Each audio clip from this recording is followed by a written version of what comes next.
The weirdest part of Christmas comes after it's over, when the lights stay up a little longer, but the feelings have all but disappeared. And that quiet, that weird, restless quiet, hits hard. Hey, I'm Stefan, host of Brick to Marble. I am here sweating my face off in scorching hot Sao Paulo, Brazil. And if you're listening to this a few days after Christmas and things feel kind of heavy and low, this video's for you. I'm here with you because I'm going through it too. The reason I can record this podcast is that there's no one else around.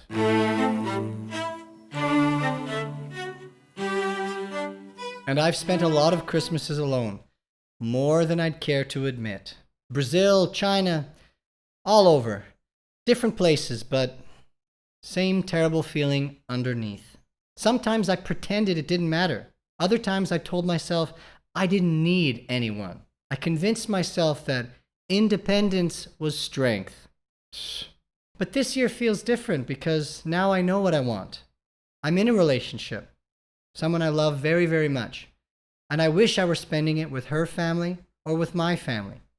But sometimes things just don't work out the way we want. Unfortunately, now that I know that, the absence of all of them feels even louder. Now, Christmas creates warmth on purpose.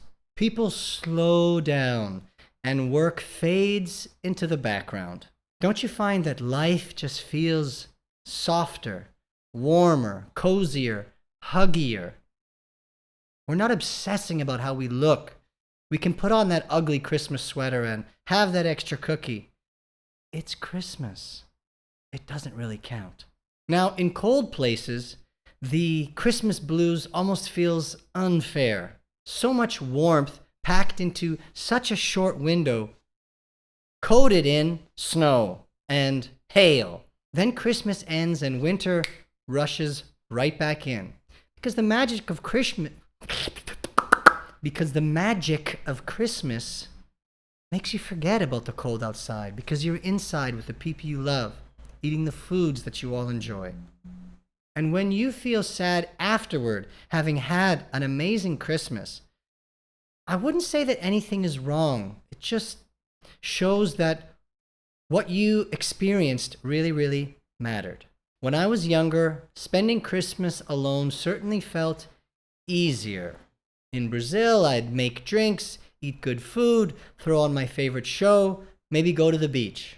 And in China, everything was just so new and culturally exciting that Christmas was an afterthought. It was optional. And I kept telling myself, I don't need family. I don't need tradition. I don't need anyone. I just wanted to look good, feel good, go on dates, fight Muay Thai, be a cool guy, and be validated. Right? I wanted the whole world, all my ex, current, and future colleagues and classmates and peers to think, that's the man. But honestly, at the time, it worked. Until it didn't. Now that I'm in love, all I want to do is share precious moments. Because I can feel how fleeting they are. I want to sit at a table with the people I love that love me and share moments together. That is where someone truly belongs, surrounded by people that would do anything for them. And life has a magical way of changing the rules on you as we grow up. Now, around 35, the age that I'm at right now, something clicked. Time started to feel like something behind me, like something weighing me down, like the ticking clock ever chasing after me inside the belly of the alligator or crocodile. I feel time moving. It's moving faster, and I'm just aware of every passing day. I don't want to waste any of it. I stopped feeling like a kid who could just experiment with whatever he fancied at any time for as long as he pleased, with the whole future ahead of me. And what really happened was that I started to feel like a man who had to start making choices. I thought about my parents getting older. I thought about me getting sick one day. And who would take care of me? Who would love me if I were thin and hairless and sick and yellow and unable to really contribute anything. Would anybody remember me? Who will sit next to me when life gets hard? No one. And that really changed everything. If your best friend is your own perception of how awesome you think you are, that is a problem. Here's something therapy taught me that actually stuck. You're allowed to feel your feelings, and you don't have to explain every one. You don't need to solve them immediately, and you don't need to turn every emotion into a lesson. Sometimes the only way out is just to sit with it. Let it be uncomfortable, which sucks. Let it pass on its own timeline, which could be an uncomfortably long time. No, not hours, not days, weeks, months. The same awful hypothetical scenarios circulating your brain over and over and over. But if you've tried to solve it and it doesn't work, if you have your affirmations that don't seem to stick, sometimes you just have to let yourself think about it until you get over it. And that's one chip that you've flicked off your shoulder. Because when you're ready, when enough is enough, you stand back up and you enter reality, which for me, oh boy, isn't all that often. So what I'm trying to say is this empty feeling after Christmas holds a valuable lesson. It shows what you cherish in your heart of hearts. It shows what you want more of, less of, and maybe what you already have just the right amount of. But please hear me when I say feeling bad now doesn't mean you're going to be feeling bad always, even if it has felt like that for a really long time. Bad feelings visit everyone, and they never stop entirely. That's part of being alive. You just got to stay present. An old classmate of mine used to have a great way of answering the question of what is the meaning of life? To live, he would say nonchalantly, complete confidence in his answer. And to this day, I think he was right. The meaning of life is to live. Take a look at yourself. How are you living your life? Are you living your life or going through the motions of a life you never wanted? Life moves in stages, in chapters. One closes and a new one begins. Boxing Day helps you reset, hopefully. And New Year's is a fresh new book. Birthdays arrive, seasons change. Summer shows up, anniversaries return, and Christmas will come back again. If you're lucky, you get about 100 of them.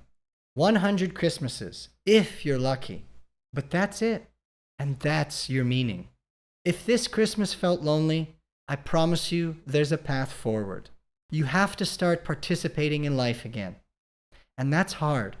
And sometimes it's not even close to as comforting as you eating your favorite food in your favorite chair, watching your favorite show all alone. I know that's great, but it's not enough. There is something better out there waiting for you. So be kind, be generous, pursue things you care about. Put yourself in front of where life happens. You cannot control the cards that you're dealt, but you have some control over the plays you make with those cards. This might be your game. Maybe never this. Hopefully not this. This is your game. Are you playing them here? Or are you playing them as best as you can be? Truly. Okay, if this episode is keeping you company, just know that I'm really trying to be with you right now. I'm thinking of you. And if you feel alone, I'm trying to see you. Feel free to leave a comment, reach out, say hi. If you're suffering, it will pass. Your story keeps going.